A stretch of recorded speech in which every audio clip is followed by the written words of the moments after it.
नमस्कार, स्वागत है आपका। मैं हूं आपके साथ दिनेश अवस्थी। उत्तर प्रदेश विधानसभा चुनाव के लिए नया गठबंधन तैयार करने की कांग्रेस की मुहिम को झटका लगा है। बसपा उत्तर प्रदेश में कांग्रेस के साथ आने को तैयार नहीं है। इसके लिए जहां पुराने अनुभव को सामने रखा जा रहा है, तो वहीं अहम रोड़ा पंजाब का चुनाव है, जिसमें कांग्रेस और बसपा आमने सामने है। ऐसे में यूपी में इस तरह का गठबंधन दूर की कौड़ी लग रहा है। दरअसल यूपी में कांग्रेस नए साथियों की तलाश में है। इसकी झलक 31 अक्टूबर को जब दिखी, जब रालोद प्रमुख चौधरी जयंत सिंह की कांग्रेस की नजदीकियां नजर आई। लखनऊ से दिल्ली लौटते समय जयंत सपा प्रमुख अखिलेश यादव की फ्लाइट छोड़कर कांग्रेस के निजी विमान से प्रियंका गांधी के साथ दिल्ली लौटे।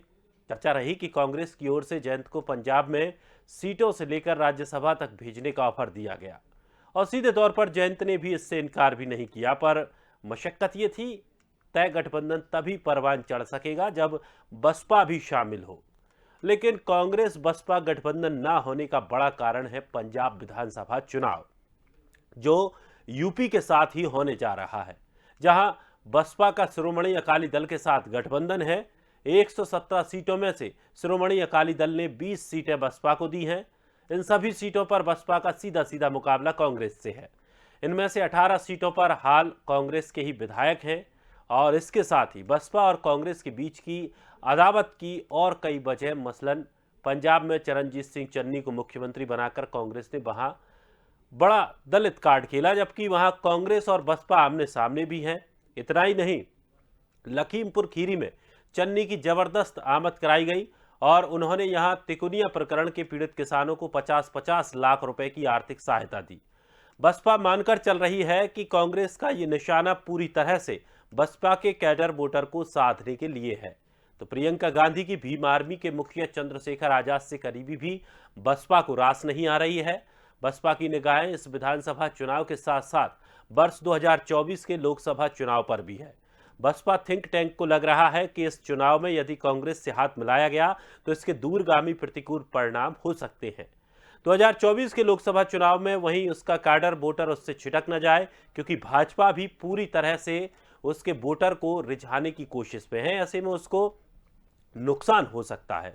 ऐसे में क्या कांग्रेस यूपी में गठबंधन कर पाएगी, और अगर नहीं तो अकेले चुनाव लड़कर कितनी कामयाबी हासिल करेगी?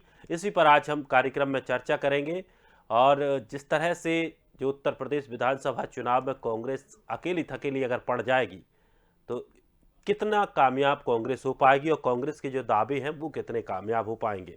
चलिए आज इसी पर चर्चा करते हैं। मेहमानों से आपका परिचय कराते हैं। राघवेंद्र सिंह, नेता बीजेपी से; राजीव उपाध्याय, प्रदेश प्रवक्ता बहुजन समाज पार्टी; आर्य उस्मानी, पूर्व कैबिनेट मंत्री समाजवादी पार्टी; लालू कन्नौजिया, प्रदेश प्रवक्ता कांग्रेस से हमारे साथ जुड़ गए हैं। सभी मेहमानों का बहुत बहुत स्वागत है। सबसे पहले मेरा सवाल लालू कन्नौजिया जी आपसे है कि कांग्रेस अब अपने आप को कहां देखती है, क्योंकि उत्तर प्रदेश का चुनाव है, बड़ा चुनाव है। देश को जीतना है तो पहले उत्तर प्रदेश को जीतना होगा, और वहां पर जो कांग्रेस कवायद लेकर चल रही थी कि इसको भी अपने पाले में लाना है, उसको भी अपने पाले में लाना है, और अगर बात बिगड़ रही है, अगर ये नहीं हो पाता है, चुनाव धीरे धीरे करीब आते जा रहे हैं, कहां देखते हैं आप अपने आप को? जी, चुनाव तो बिल्कुल करीब आ गया है। हम लोग खुद को जनता के बीच में देखते हैं। जिस तरह से हमने जनता को अपना संदेश पहुंचाया है, अपनी प्रतिज्ञाएं दी है, जिसका हमने कहा है कि वचन निभाएंगे, इसमें किसान, नौजवान, महिलाएं, छात्रों को लेकर के हम लोग अभी चुनाव में हैं और निश्चित तौर पे हम लोग अपना रिजल्ट अच्छा करेंगे। प्रियंका जी के नेतृत्व में लल्लू जी जैसा हमारे पास करिश्माई नेता है जो खुद को जनता से हमेशा कनेक्ट रखते हैं। निश्चित तौर पे 2022 के चुनाव में कांग्रेस पार्टी अपने दम पे उत्तर प्रदेश में मजबूती से उभरेगी। लेकिन जिस तरह से ये बात कही जा रही थी कि आरएलडी को भी आप साथ में लेकर आएंगे और पश्चिमी उत्तर प्रदेश को अगर साधना है, तो आरएलडी एक बड़ा फैक्टर कांग्रेस के लिए साबित हो सकता था। लेकिन अगर बसपा आपके साथ नहीं आएगी तो आरएलडी भी नहीं आएगी, ये तो कहीं ना कहीं नुकसान हो सकता है। देखिए, नुकसान और फायदे की राजनीति सिर्फ विपक्षी पार्टियां करती हैं। हमारा मकसद साफ है, हम जनता के अनुसार ही मुद्दे को तय करते हैं और जनता के बीच में हम रहते हैं। हमारी सोच बिल्कुल स्पष्ट है कि अगर हम जनता को मुद्दे पे खड़े उतरना हमारा सोच है और निश्चित तौर पे हम उसको लेकर के अपनी पार्टी को आगे बढ़ाएंगे। चलिए राजीव जी, अगर बात बसपा की करी जाए तो अगर उत्तर प्रदेश में संभव नहीं है मिलन, तो उसकी वजह पंजाब बताई जा रही है। क्या कुछ इसके बीच का तोड़ नहीं निकल सकता कुछ? जी देखिए, बहुजन समाज पार्टी ने आज से 4 महीना पहले तय कर लिया था कि उत्तर प्रदेश के चुनाव में हमें अकेले लड़ना है, क्योंकि पिछले गठबंधन हमने जो किए हैं वो गठबंधन हमारे लिए बहुत कामयाब नहीं रहे। एक तरह से देख लिया जाए तो बहुजन समाज पार्टी की पहले सोच थी कि अपने कैडर को मजबूत करिए, और बहुजन समाज पार्टी उत्तर प्रदेश के अंदर उसका कैडर काफी मजबूत है। इसमें कहीं कोई छुपा लुका नहीं है। चाहे जितनी भी पार्टियां हैं, यहाँ तक कि भारतीय जनता पार्टी को भी उसमें शामिल कर लें, तो 2017 से पहले के जितने भी विधानसभा चुनाव है उसमें Bahujan Samaj party number 1, number 2 का आंकड़े पे हमेशा रही है, और पिछले चुनाव में भी वोटों के मामले में नंबर 2 ही रही है। सीटों के मामले में नंबर 3 पे गई थी 2017 के चुनाव में। ये अलग विषय है। उस जनता के साथ अब हम गठबंधन करने का, हमारे कैडर जो है, हमारे वोटर और कैडर जो है, दोनों एक दूसरे से मिल करके, और हम लोग जनता के साथ गठबंधन तय कर लिया है उत्तर प्रदेश के अंदर। तो इसलिए कांग्रेस के साथ या किसी अन्य दल के साथ जाने का या गठबंधन करने का अभी फिलहाल कोई औचित्य बहुजन समाज पार्टी को इसका कोई फायदा नहीं दिख रहा। देखिए, राजनीति में हर आदमी जानता है, जैसे हमारे मित्र कह रहे थे कि राजनीति में हम फायदा और नफा नुकसान के लिए चुनाव नहीं लड़ते हैं, ऐसा संभव नहीं होता है। हर दल अपने को एक स्टैंड करने के लिए और अपने को सत्ता में पाने के लिए चुनाव लड़ता है, जिसके कारण जिस माध्यम से हम जनता की सेवा कर लें। जब तक आप दिनेश जी सत्ता में नहीं आते हैं, आप हम टीवी पे बैठ के कुछ भी कहने, चिल्ला लें, कुछ बोल लें, लेकिन जनता का वास्तविकता हित तभी आप साध पाएंगे जब आप सत्ता में रहेंगे। तो हर दल चाहता है कि हम सत्ता में आवे। हम बहुजन समाज पार्टी भी 2022 में सत्ता आने के लिए प्रयास कर रही है, और निश्चित तौर पे इस बार हम बड़े दल बन के उभरेंगे, इसमें कोई दो राय नहीं है दिनेश जी, बिना किसी गठबंधन के। हमारा जो वोटर 2-4% इधर उधर पिछले चुनाव में हो गया था, इसको कहने और स्वीकारने में कोई गुरेज नहीं है। वो वोटर कहीं न कहीं भारतीय जनता पार्टी के 4.5 वर्षों के कार्यकाल से और इनके द्वारा छीनी गई उन वोटरों को नौकरियां, जिस वोटर जो समाज आता है, जिनको रिजर्वेशन के माध्यम से सरकारी नौकरियां रहती है तो उनको कुछ मिल जाता है, उन वोटरों से जिस तरह से नौकरियां छीनी गई, बहुजन समाज पार्टी के कार्यकर्ता ही नहीं अपितु पूरे उत्तर प्रदेश के नौजवानों से जो नौकरियां छीनी गई उत्तर प्रदेश के अंदर 4.5 वर्षों में, उसका परिणाम अभी 2022 के जनवरी, फरवरी, मार्च जब भी चुनाव होते हैं तब दिखेगा। और बहुजन समाज पार्टी बहुत ही तगड़े रूप में उभर करके दिनेश जी आएगी। ये आप देखिएगा, आप सब लोग देखिएगा। हम तो ये कह रहे हैं कि टेलीविजन के लोग तो बहुजन समाज पार्टी को तीसरी चौथी पायदान पे दिखा रहे हैं, लेकिन इतना बता दें कि कोई भी ऐसा दल उत्तर प्रदेश में सीना ठोक के ये नहीं कह सकता है कि मेरे पास 25% वोट एकदम इंटैक्ट है। लेकिन बहुजन समाज पार्टी ये कहती है और मुखिया भी कहती हैं कि मेरे पास 25% वोट एकदम इंटैक्ट है, जो मैं जहां कहूंगी वहां गिरेगा, जिस कैंडिडेट के पक्ष में कहूंगी वहां पे भारतीय चुनाव निदान के सामने गिरेगा। ये किसी दल के पास क्षमता नहीं है उत्तर प्रदेश के अंदर आज की परिप्रेक्ष्य में। चलिए, तो बहुजन समाज पार्टी काफी स्ट्रांग पोजीशन में है और आने वाले समय में और अपने को मजबूत करेगी बिना गठबंधन के साथ। ये हम लोग तैयारी में लगे। चलिए उस्मानी साहब, अगर बात करें कांग्रेस की, तो जयंत चौधरी के लेकर के अखिलेश यादव ने बयान दिया था कि हम लोग साथ में आ गए हैं, गठबंधन हो चुका है। हालांकि सीटों को लेकर के कुछ खुलासा नहीं हुआ। वहीं दूसरी तरफ जयंत चौधरी प्रियंका गांधी के साथ विमान में बैठकर आ जाते हैं।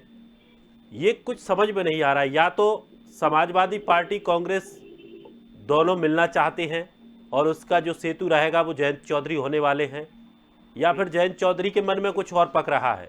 ऐसा ना हो कि चुनाव आते आते जयंत चौधरी आपको छोड़ दें।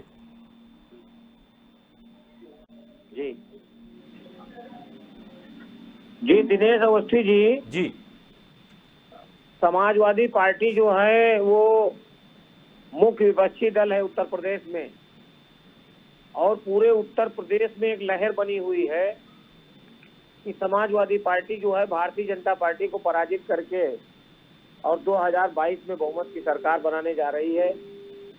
पूरे प्रदेश के जितने भी दल हैं, छोटे छोटे दल हैं जो, वो सब लालायित हैं और लगातार उनके राष्ट्रीय अध्यक्षों से, हमारे राष्ट्रीय अध्यक्ष जी से लगातार उनकी मुलाकातें हो रही हैं और जो गठबंधन का प्रारूप है वो भी अंतिम रूप ले चुका है और बहुत जल्द ही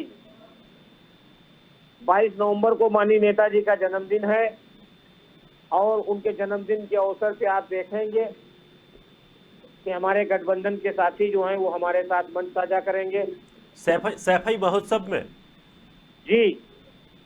और पूरे उत्तर प्रदेश से भारतीय जनता पार्टी का सफाया होगा। लेकिन हम लोगों का जो बड़े दिनों से लेकिन ये खबरें हो रहा है चर्चा को मना दिए क्या जी। उस्मानी साहब शिवपाल चाचा जी मान गए क्या? जी मान गए। अच्छा अच्छा, चलिए चलिए, बधाई आपको, मान गए तो। हाँ मान गए आप। इसीलिए तो भारतीय जनता पार्टी के और जो विपक्ष के नेता हैं उनके पेट में दर्द हो रही है। नहीं नहीं, विपक्ष को दर्द नहीं है, आपको कष्ट था। अगर नहीं समाजवादी पार्टी के लिए नेता नहीं मानते तो आपको ज्यादा कष्ट था। विपक्ष को तो कोई कष्ट था नहीं, आपका बंटवारा हो रहा था। नहीं, कोई बंटवारा नहीं हो रहा है। हम लोग एक साथ में हैं। चाचा अलग है, भतीजा अलग है। नहीं, चाचा और भतीजे और सब लोग साथ में रहेंगे। आप देखिए ना, महान दल भी हमारे साथ में आ गया, जनवादी पार्टी भी हमारे साथ आ गई, हमारे साथ लोक दल भी आ गया। जो पार्टियां तो उस्मानी साहब, पार्टियां आपके पास बहुत आ रही है, इन पार्टियों के पास कुछ है भी फोटो? अच्छा है, किसके पास ये बता दीजिए आप। मुझे तो उत्तर प्रदेश में भारतीय जनता पार्टी से की सरकार से, जो निरंकुश सरकार है, जो जुल्म और ज्यादती कर रही है, जो महंगाई चरम पे है, उससे लड़ाई लड़ने का काम कौन पार्टी कर रही है? समाजवादी पार्टी कर रही है। कोई पार्टी रोड पे आई है? आप बताइए। बहुजन समाज पार्टी कहीं आंदोलन करते हुए दिखाई पड़ी? कहीं धरना प्रदर्शन किया? कहीं किसानों के लिए लड़ाई लड़ी? कहीं दिखा हो इसका कुछ? तो आप बताइए। आज पूरे उत्तर प्रदेश की जनता ने ये मन बना लिया है कि भारतीय जनता पार्टी को हटाना है और समाजवादी पार्टी अलायंस को सरकार में लाना। आज भारतीय जनता पार्टी भी ये मान चुकी है, जो कहती थी सबका साथ सबका विकास और हम जातिवाद की राजनीति नहीं करते हैं, वो जातिवाद पे उतर आई, धर्मवाद पे उतर आई। जो भी वादे किए थे भारतीय जनता पार्टी ने, एक भी पूरे नहीं किए। चाहे वो विकास का एजेंडा हो, चाहे वो नौकरियों का 2 करोड़ साल में नौकरी देने का वादा किया था, एक भी आदमी को नौकरी देने का काम। चलिए राघवेंद्र जी, अगले चुनाव में पूर्ण बहुमत के साथ आ रही है। आप लोगों की सरकार देखिए, उत्तर प्रदेश की जनता ने 2017 तक किस तरीके से उत्तर प्रदेश में अराजकता का वातावरण रहा था। अभी जो चुनाव हुए पूरे देश में करते थे, पूरे देश में ट्रेलर था इन चुनावों का, करता था। अरे श्रीमान जी, आपका सफाया हो गया। अरे धैर्य रखिए, धैर्य। पूरे देश में सफाया हो गया हमारा। हम लोग सुशासन और विकास के एजेंडे में चुनाव लड़ने वाले हैं। आप लोग 1000 रुपए में कहीं सिलेंडर बेचोगे और कहीं का एक कहीं का रोड़ा ऐसे सरकार नहीं करती है। घोषणा पत्र कैसे तैयार करोगे भाई? अदानी और अंडानी की रखवाली छोटे छोटे दलों को मिलाकर आप लोग सरकार चलाना चाहते हो। एयरपोर्ट बेचोगे, BSNL बेचोगे, तेल बेचोगे, हवाई अड्डा बेचोगे, लखनऊ जनता को बेचोगे।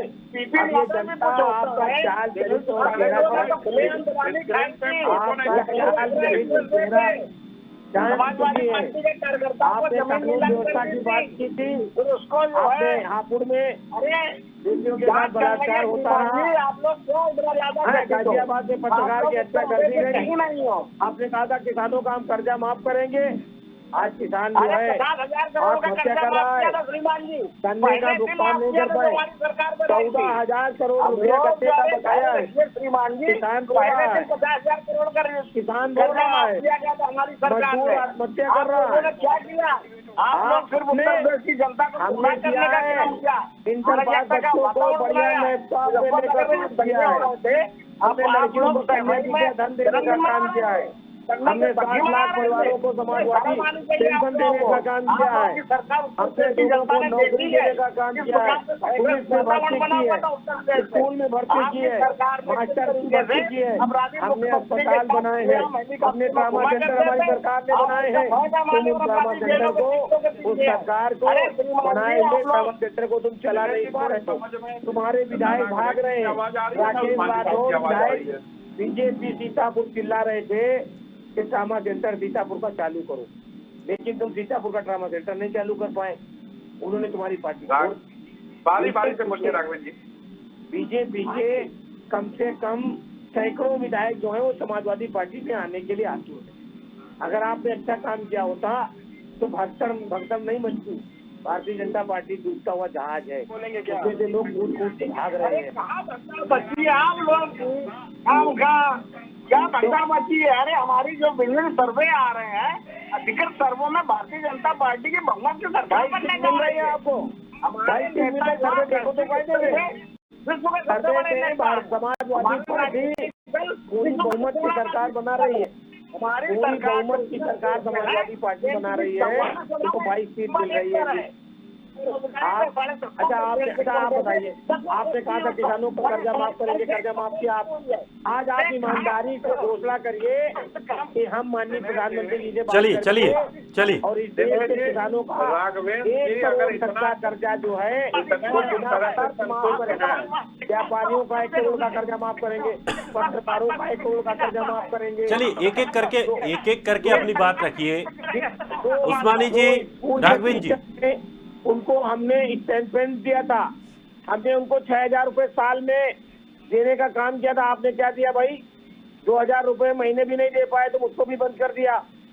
आपने जो है जो 2 करोड़ रुपए लोगों को नौकरी देने की बात की थी वो भी नहीं दिया। आपने शिक्षा मित्रों को भी परमानेंट नहीं किया। अच्छा आप बताइए सीतापुर का ट्रामा सेंटर कब चालू करोगे? बताओ आप सीतापुर का ट्रामा सेंटर कब चालू करोगे? तुम्हारे विधायक पार्टी जोड़ के चले गए, आपके विधायक थानों में धरना दे रहे हैं। लखीमपुर खीरी के विधायक जो है वो धरना, भारतीय जनता पार्टी के विधायक धरना दे रहे हैं कि गन्ना किसानों का भुगतान करो। आपको दिखाई पड़ रहा है? चलिए उस्मानी जी, राघवेंद्र जी, गन्ना किसानों लालू जी, जब इतना ही मजबूत थे तो संस्थानों में कब्रिस्तान की जरूरत क्या पड़ रही है? चुनाव में मुद्दे की बात क्यों नहीं हो रही है? पर इनके पास और कोई मुद्दा नहीं है।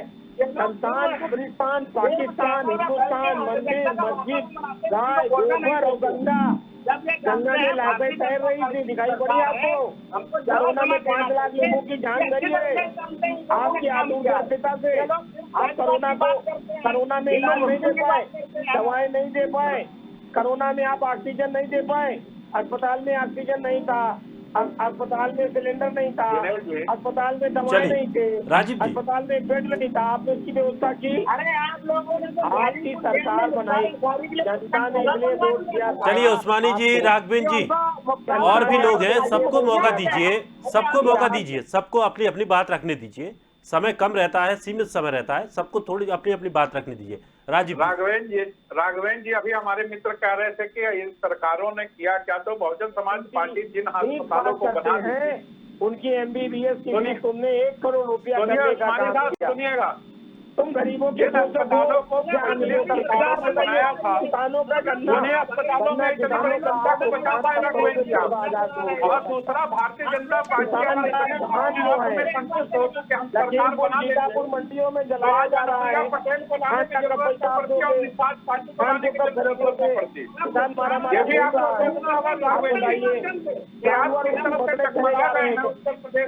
किसान बचाता है, छुपा हुआ नहीं है। आपको कहीं मिर्जापुर से अनुप्रिया पटेल मार दे रही है जान से, गोरखपुर से निषाद को लेना पड़ रहा है। और निषाद समाज ये जान गया कि जिस निषाद को आप पार्टी में ज्वाइन करा रहे थे, उस निषाद समाज के व्यक्ति को और उस नेता को बोलने तक की क्षमता नहीं थी। या तो आपने बोलने नहीं दिया या उसकी क्षमता नहीं थी कि बोल पाए। जो नेता दिख रही है, जो नेता समाज प्रदेश अध्यक्ष का न बोल पाएगा, वो समाज वीडियो वायरल हो रहा है। इसलिए वो निषाद माननीय समाज मुख्यमंत्री को जी सजग हो के गया। चरणों में दंडवत निषाद है। समाज सजग हो गया कि ये राजनीति सम्मान है बैकवर्ड क्लास का तुम्हारे यहाँ। लेकिन हमको नहीं जाना है। के चेहरे पे तुम चुनाव लड़े हो इसलिए उत्तर राघवेंद्र जी प्रदेश एकदम की, निश्चित रहिए, और आपकी विदाई 2017 में तुम्हारी सरकार बनी, जनता ने मन तुमने बना लिया। चलिए, चलिए। अब 200 रुपए लालू जी। तुम मुख्यमंत्री नहीं बना सकते, 100 रुपए का तुम मुख्यमंत्री नहीं बना सकते। पिछड़ी जात के लोगों का सम्मान तुम्हारे यहाँ है ही नहीं। तुम्हारे यहाँ कुर्सी नहीं मिलती कि तो तुम और वो स्कूल के बच्चे हैं, स्वतंत्र सिंह दंडवत करते हैं, पैरों में गिर जाते हैं। आप क्या सम्मान दोगे? हमको निकाल रही है। पार्टियों में कुछ छोड़ी जाती है, तुम्हारा पेशा बन गया है। नहीं है कि हम जनता आरक्षण मार गए आप, बात करें। गरीबों का बैकवर्ड क्लास का आरक्षण बिल्कुल, मार के कैसे आप सत्ता में आना हो, चाहे भारतीय जनता पार्टी हो या बसपा हो या सपा हो। ये पूरे प्रदेश को तबाह करने का काम किया है। पूरे देश की जीडीपी गिर गई है, चलिए। -25.9% जीडीपी पहुंच गई है। जो जीडीपी 8% हुआ करती थी, तो माइनस में पहुंचाने का काम आपने किया। चलिए लालू जी आप अपनी बात रखिए पहले। देखिए, इन सारी पार्टियों का यही हाल है जो आपके चैनल पे भी चल रहा है। भारतीय जनता पार्टी की स्थिति सभी ने कोरोना काल में देखी। जनता जिस प्रकार से परेशान रही, रोडों पे चीखे पुकार और ऑक्सीजन के लिए जो मारा मारी मची थी, इन बीच कितने लोगों ने जान गंवाया, इनका सही आंकड़ा तक ये नहीं दे पाए। और ये बात चलती है, कहेंगे कि हम फिर से सरकार बनाएंगे, आधार ये बताते नहीं। और रही बात इनके मुख्यमंत्री जी की, तो वो जब इतना ही मजबूत हैं तो उनको क्या जरूरत है इनको कब्रिस्तान और शमशान की जिक्र करने की। आप जनता में क्या क्या काम किए बताइए ना। आप बता तो पाते नहीं है, आप सिर्फ और सिर्फ जनता को बरगलाने का काम करते हैं, तो ऐसे नहीं चलता है। लेकिन लालू जी अगर बात करें फिलहाल कांग्रेस की, तो कांग्रेस क्या अकेले ही इस पूरे मैदान में जाएगी? साथियों की जरूरत पड़ती है। बीजेपी की भी बात करें तो बीजेपी भी कई दलों के साथ जुड़कर उत्तर प्रदेश में पहुंची। समाजवादी पार्टी ने भी अपना कुनबा बढ़ाया है, कई दलों को अपने साथ जोड़ रही है। बहुजन समाजवादी पार्टी के भी साथ कई लोग संपर्क में होंगे और वो इस जुगत में होगी कि कब उसके पत्ते निकाल कर रखना है, और वो भी अपना काम करेगी। लेकिन क्या कांग्रेस केवल प्रियंका गांधी को लेकर इस पूरे मैदान में उतरेगी, और लगता है कि इसका फायदा मिल पाएगा? जी निश्चित तौर पे दिनेश जी, देखिए रही बात गठबंधन की, तो गठबंधन किसी भी पार्टी को दांव पे लगा के नहीं किया जाता है, और हमारी विचारधारा बिल्कुल स्पष्ट है।